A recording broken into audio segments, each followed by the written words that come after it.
Intellectual property creation and management for emerging growth technology companies.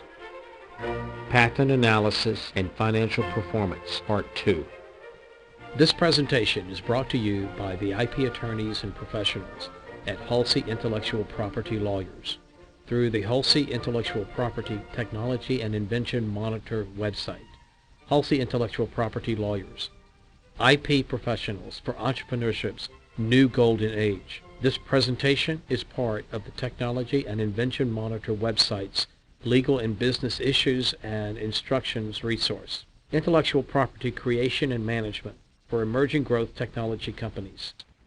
Patent analysis and financial performance, Part 2. Let's begin the presentation.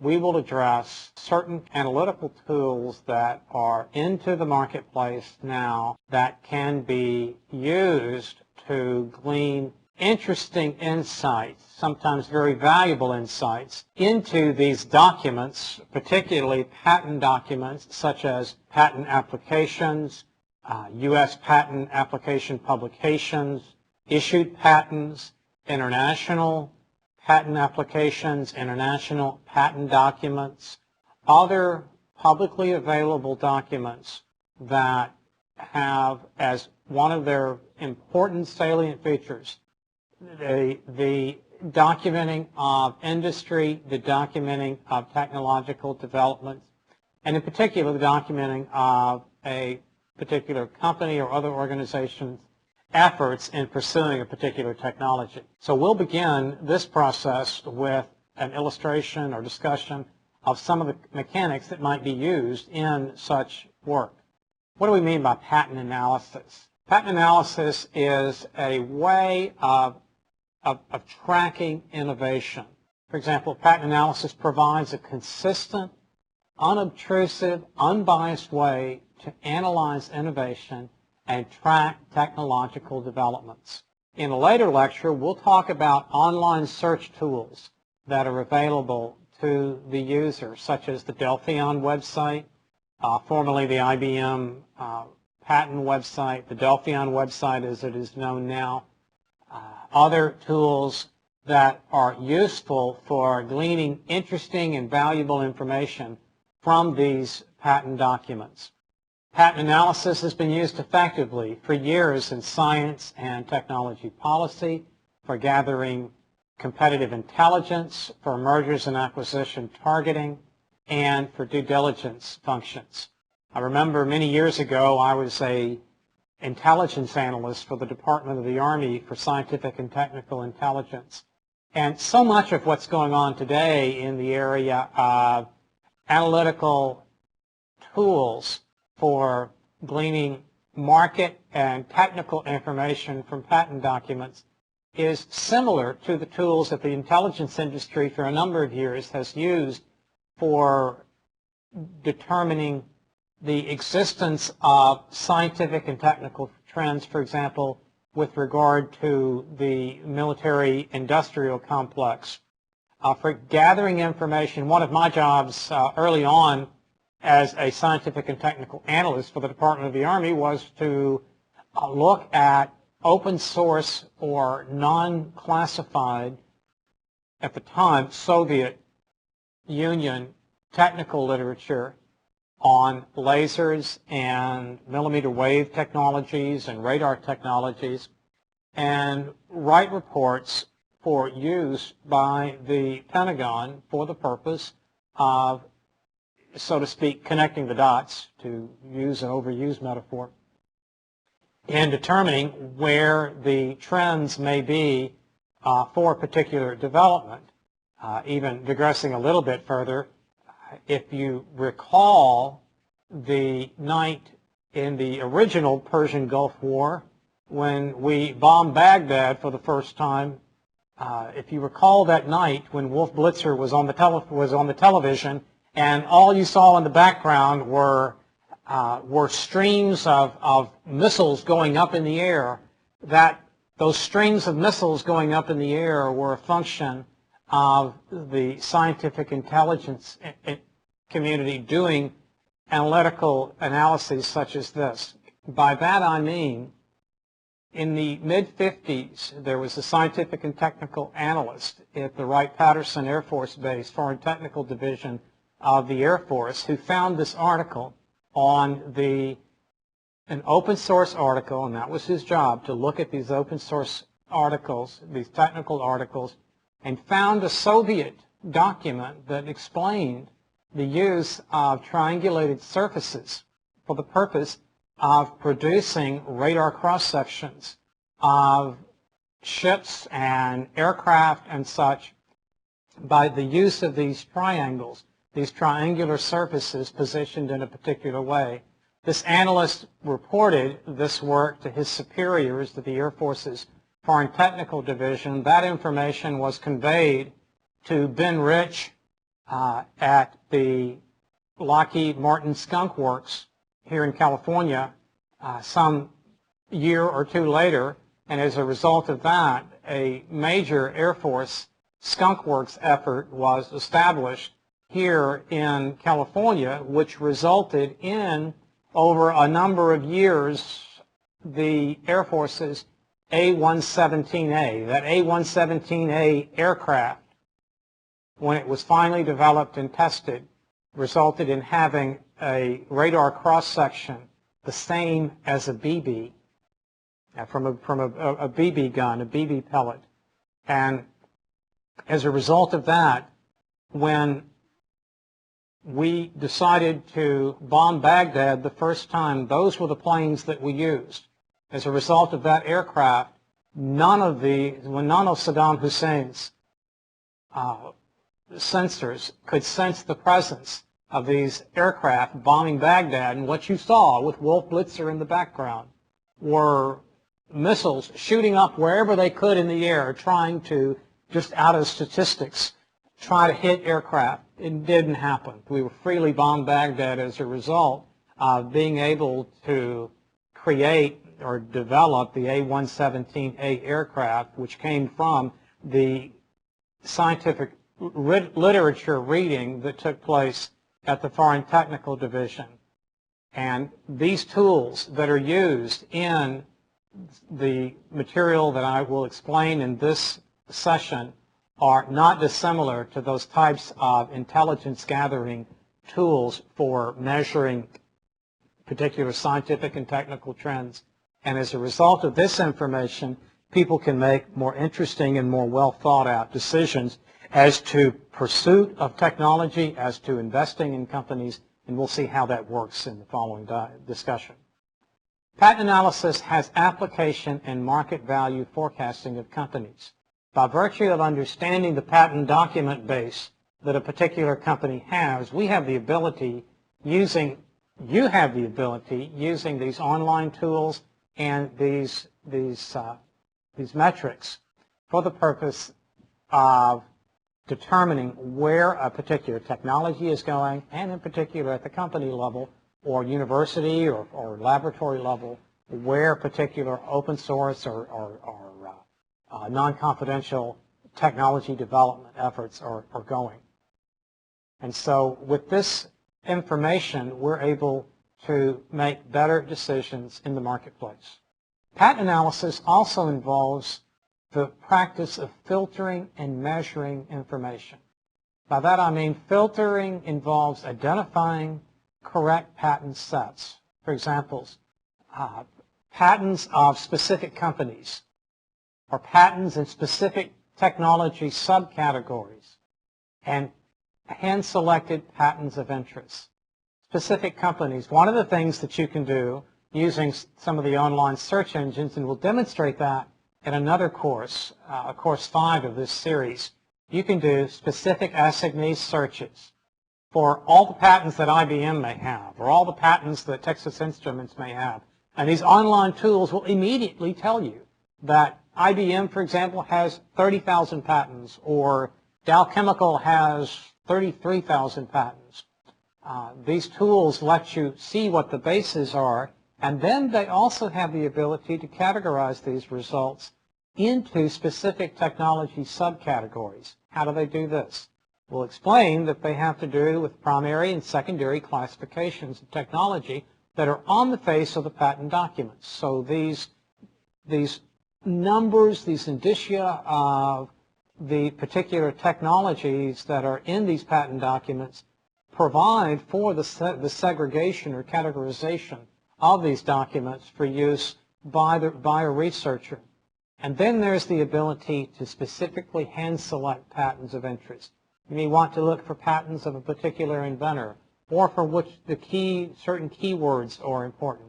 And then the ability to hand select these types of documents can be very useful and very practical in gleaning intelligence about a particular technology or industrial effort.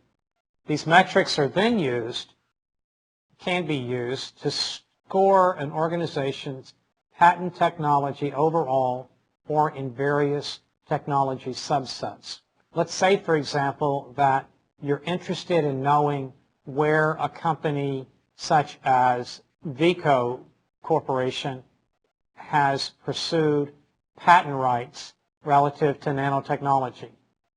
Well, one of the things that you can do is do searches on the assignee Veeco, with V-E-E-C-O, for example, and the word nanoscience or nanotechnology, or words that are particularly germane to the nanotechnology and nanoscience area. And as a result of that, you have the ability to know, as to published applications and issued patents, both domestic and internationally, you have the ability to know, as far as databases are concerned, the set of information that would relate to the nanotechnology efforts that Veeco Corporation has undertaken and for which patent applications have been pursued. There are a number of advantages in working with patents as analytical tools. First of all, they're scalable. In other words, whether an analysis is sought for only a few patents or a large number of patents, the patent literature and the tools that are available for the purpose of performing this types of analysis can apply equally well. It's not necessary that you have a sufficiently large or a large database from which to work. At the same time, if you do have a large database from which to work, you can use the tools that corporations like Delphion, corporations like CHI Research, that's CHI Research, and that's where a number of these teachings that I'm going to explain to you come from, and other information other companies are pursuing for the purpose of gleaning this type of statistical or insightful information. So they're fully scalable.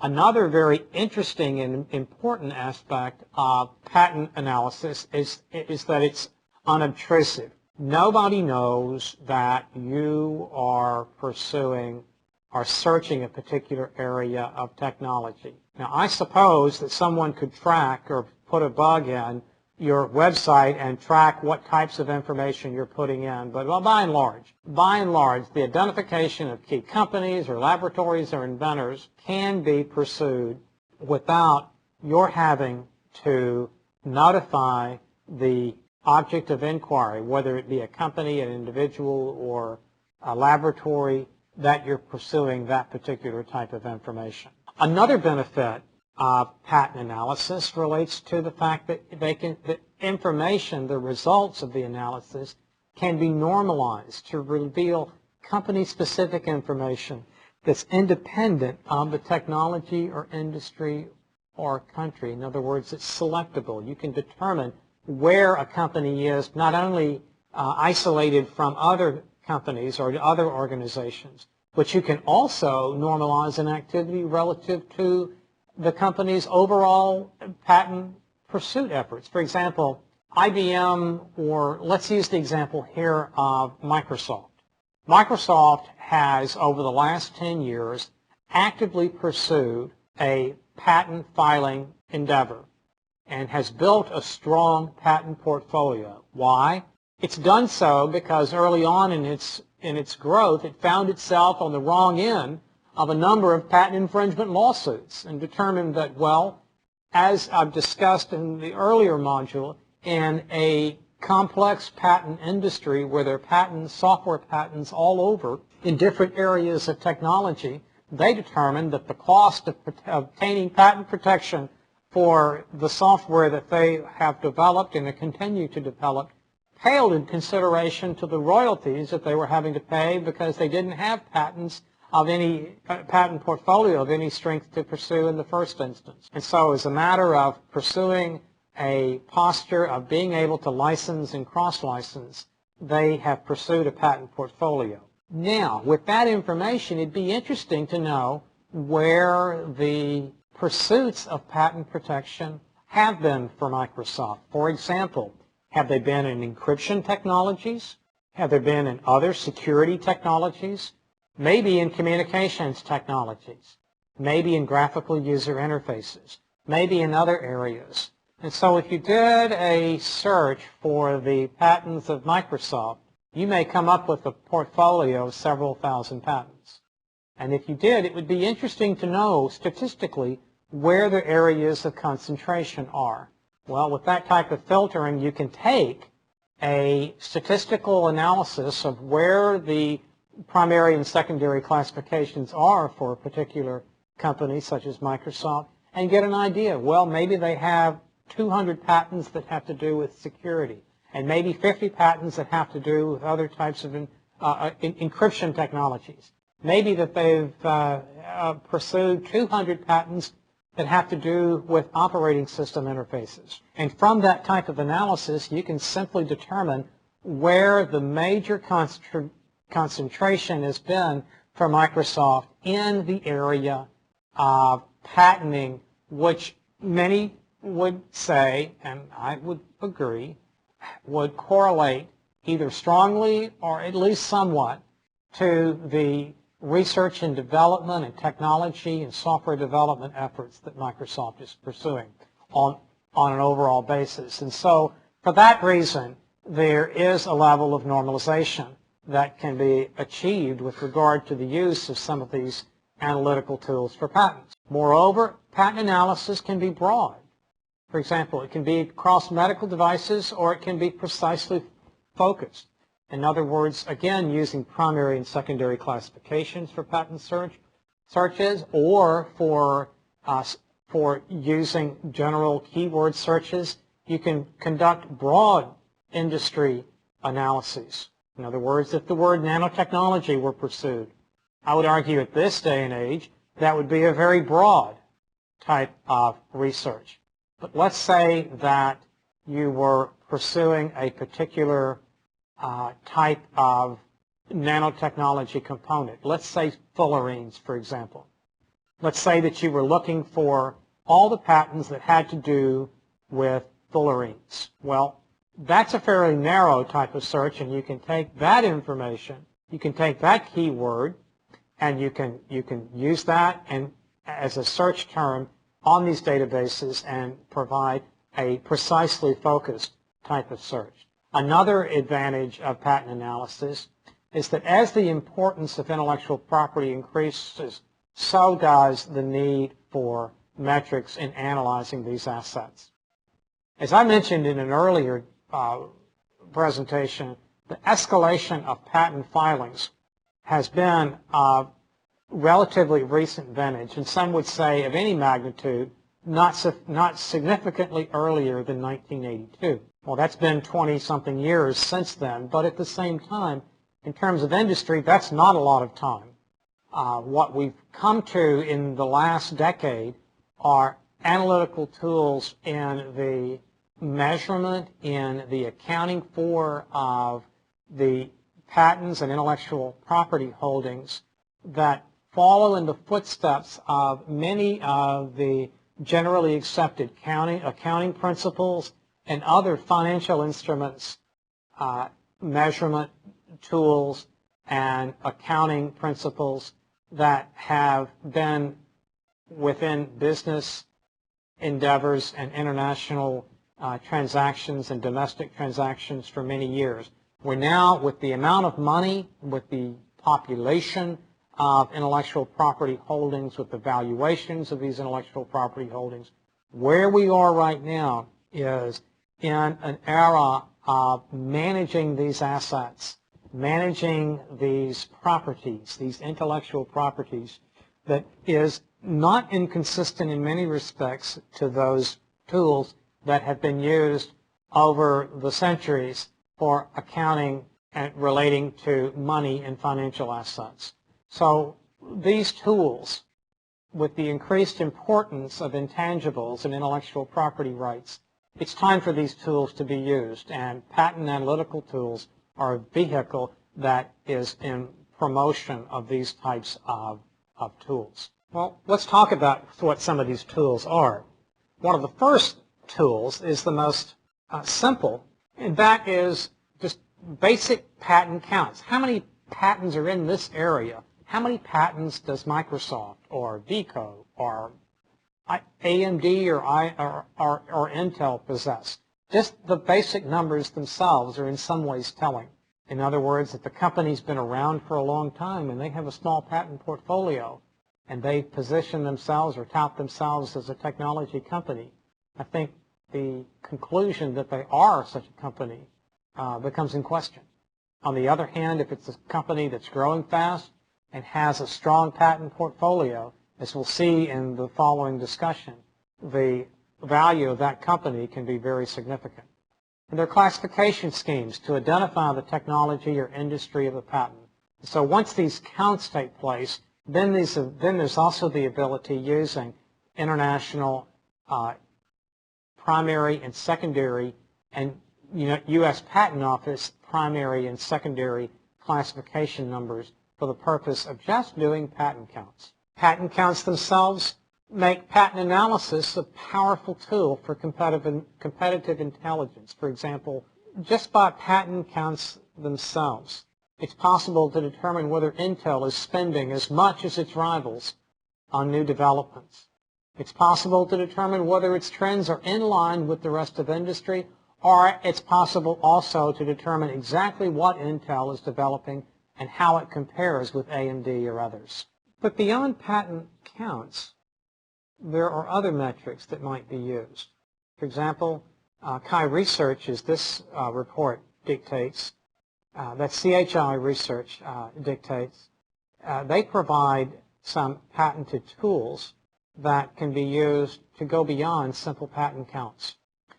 For example, while counts of patents are undeniably a good measure of technology activity, in order to evaluate a company's R&D impact, one needs to weight the patent counts with measures of quality such as the citation impact, citation analysis, linkages to science. We'll talk about that in a minute. Technology cycle time. How fast is a technology developing? Numbers of countries in which a patent may be published, the geographical scope, and sometimes it's insightful to see which countries. For example, a number of my clients have to do with electronics technology or software technologies. And for those clients, pursuing patent rights in the leading countries, such as the European countries or the United States or Japan, in computer and software technologies, that makes a lot of sense. Well, I practice in Texas also. And one of the interesting things about practicing in Texas is that Texas and Oklahoma have rich histories of providing, of pursuing patent protection in the oil and gas and natural gas exploration and distribution technologies. Some of the leading and early on patent cases in our country relate to petroleum, drilling for petroleum, drill bits, and orifices, and those types of things. Well, for those companies pursuing patent rights in the Middle East or pursuing patent rights in Russia may be of more value than they would be to electronics and software companies. So looking not only at the numbers of countries, but also the specific countries in which a company or an inventor has pursued patent rights is also an advanced or perhaps a more in-depth, insightful way of analyzing a set of patents or patent holdings of an individual or company. And then there's the question of the percentage of patents that have been maintained versus those that are lapsed. That information is readily available from the U.S. Patent and Trademark Office, from other patent offices. In other words, at certain times in the life of a patent, the patent rights have to be maintained. There's a fee at 2 or 3 points within the life of a patent, within the 20-year life of a patent, that a fee needs to be paid, must be paid to the U.S. Patent and Trademark Office in order to maintain the term or keep the term of a patent, which I've said before is 20 years from the date of filing. In order to have that entire 20-year period of time, during that time there's some taxes or there's some fees that have to be paid. And if those fees are not paid, then the patent will lapse and the term of the patent won't be the full 20 years. Well, understanding where those patent fees have not been paid, maintenance fees have not been paid and have been paid, gives you a clear indication. If a maintenance fee has been paid for a patent that's old, you can bet that that patent has some significant value to the patent holder. On the other hand, if patents at their first opportunity for paying a maintenance fee have been allowed to lapse, then either the industry is moving at a rapid pace or there's some economic problems with either the industry or the company, that the lapsing of those patent rights, the failure or lack of paying those maintenance fees can be very insightful. Let's go to some citation basics. Citation has to do with the fact that on the patent document itself, there are references listed. When a patent issues in light of references known as prior art. That prior art can be U.S. patents, if it's a U.S. patent that's issued. It can be foreign patents. It can be references including scientific documents. So in this diagram, what you see here is an example of an IBM patent, patent number 5278955, which was issued in 1994. This is a starting patent which references prior art. It's also referenced by later patents, but let's just look at the backward citations. This example patent has listed 9 U.S. patents, 5 foreign patents, and 6 other references, which include 3 science references. This is on the face of the patent document itself. Well, this patent issued in 1994, and it focused on, in this area, references that date between 1985 and 1992. In the years 1995 to 1998, there were 6 U.S. patents that referenced this IBM patent 5278955 on the face of the document.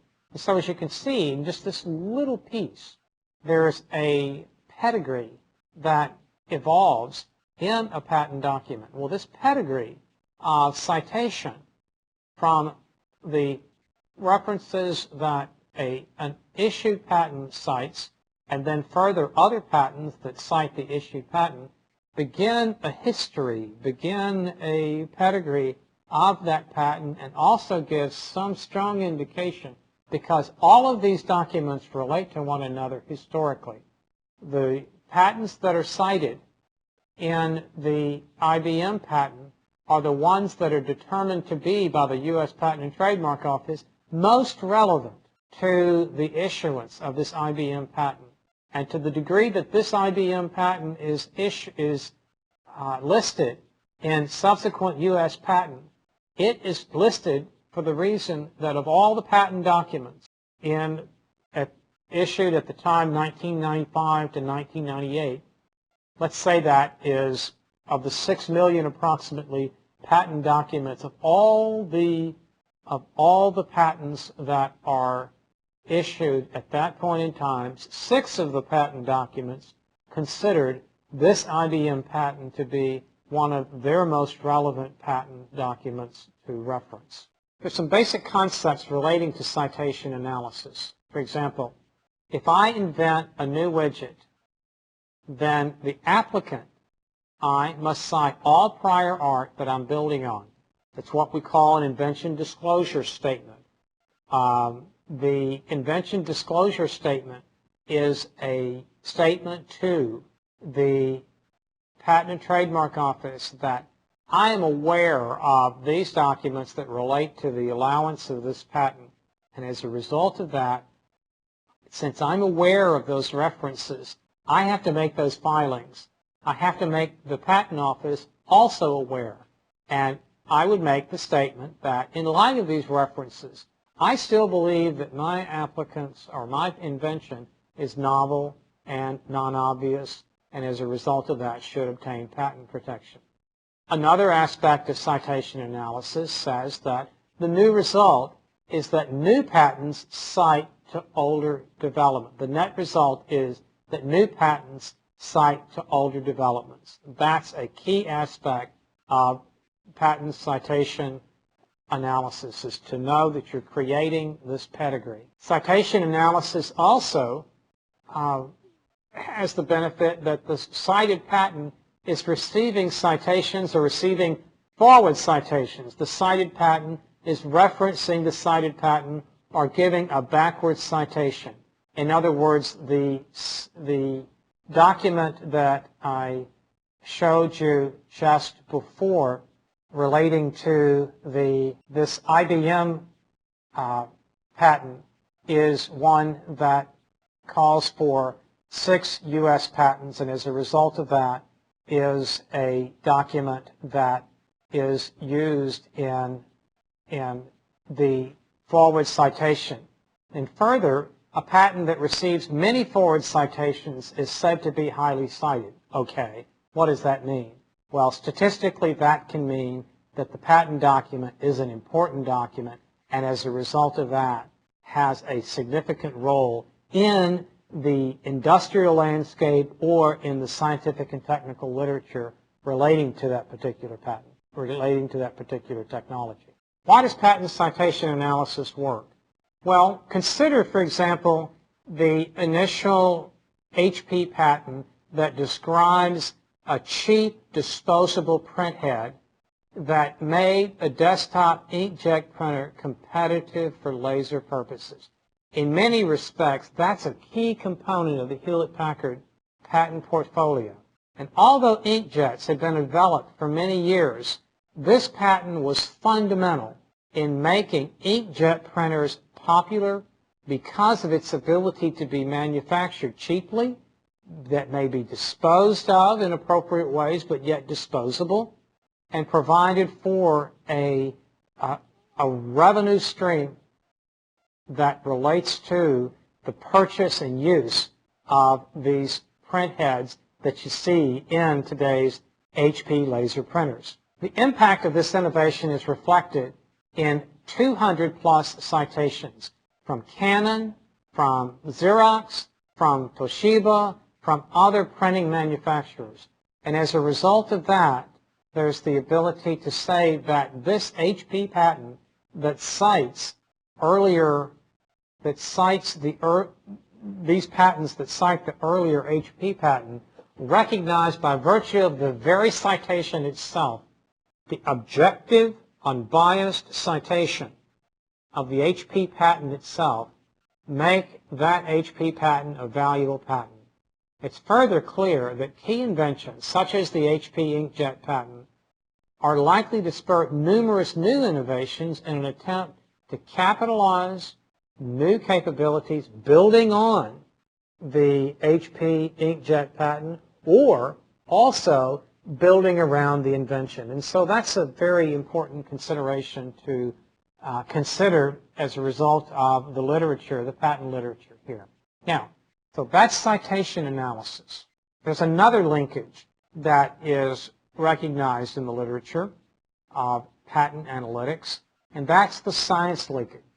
The science linkage is determined by identifying how many references from a patent are to scientific papers as opposed to earlier patents. If you recall, in the example of the IBM patent, there were 3 scientific documents that were referred to as prior art relating to that particular patent. And so, with regard to the science linkage, incremental innovations would generally reference earlier patents and not scientific articles.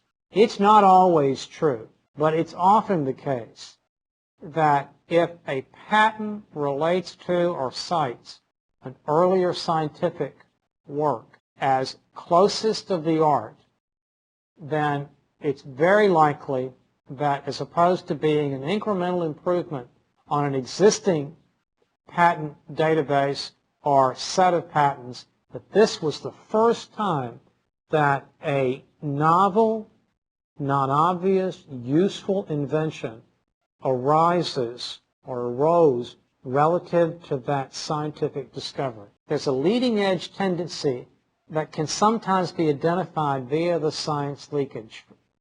For example, I know that in the mid to early 80s, Dr. Richard Smalley identified the existence of a new carbon compound or a new carbon molecule that became known as the buckyball. And as a result of that, he received the Nobel Prize. And as a result of that, he further developed the concept of these tubular carbon molecules called fullerenes. Well, fascinating work there. The interesting thing about that is that prior to the discovery of the buckyball and the fullerenes, there was not patent literature that described any type of carbon compound or carbon element or carbon molecule that related to or that was of the same nature as what Dr. Richard Smalley at Rice University discovered with the buckyball and the associated fullerene. So when he applied for patent protection for the buckyball, for the fullerene, for the carbon nanotubes that he discovered, the references had to be, in most instances, to related scientific and technical literature. And so the science linkage may vary with technology. And what is useful here is the concept of some measure of normalization relative to the scientific literature, what the differences are between the scientific literature and the patent literature, this type of statistical or patent analysis that is conducted by companies such as Sky Research, or that can be done to some measure with the Delphion website, or other vendors and other suppliers of this type of insightful information, can provide some, through normalization, however it may be achieved, a way of gleaning from these documents certain bibliometric, by bibliometric I mean the measurement of information relative to these documents, that by virtue of measuring information from the documents themselves, the ability to advance or cohesively see the areas of developments that are coming from these patent documents. There's also the concept from the patent literature, the ability to determine a technology cycle time. What do I mean by that? Technology cycle time for a set of patents is the median age of all of the prior art references from the front page of the patents. For example, let's say you have two patents that are related to one another, and for them you're seeking a technology cycle time. Patent A may have issued in 1995 and reference two patents, one from 1992 and one from 1993. Patent B may be from 1994 and reference three patents from 1990. Well, for the two patents A and B, the mean time between the issuance of the patent and the references and the issuing date for the references on the face of these two patents is 4 years. That can give you some indication of the age of the technology on which these patents are building. Thus, if the technology cycle time, or TCT, can be used to see if a company is building upon 5-year-old technology or 10-year-old technology. For example, in the semiconductor industry, it may not be unusual to build on technology with a technology cycle time of 4 years or less. Whereas shipbuilding technology or military platform or other types of large system technologies, it's not unusual to have technology cycle times that span 10 or 15 or even 25 years. And as a result of that, you're going to see a slower pace of change in these areas. Moreover, a company or region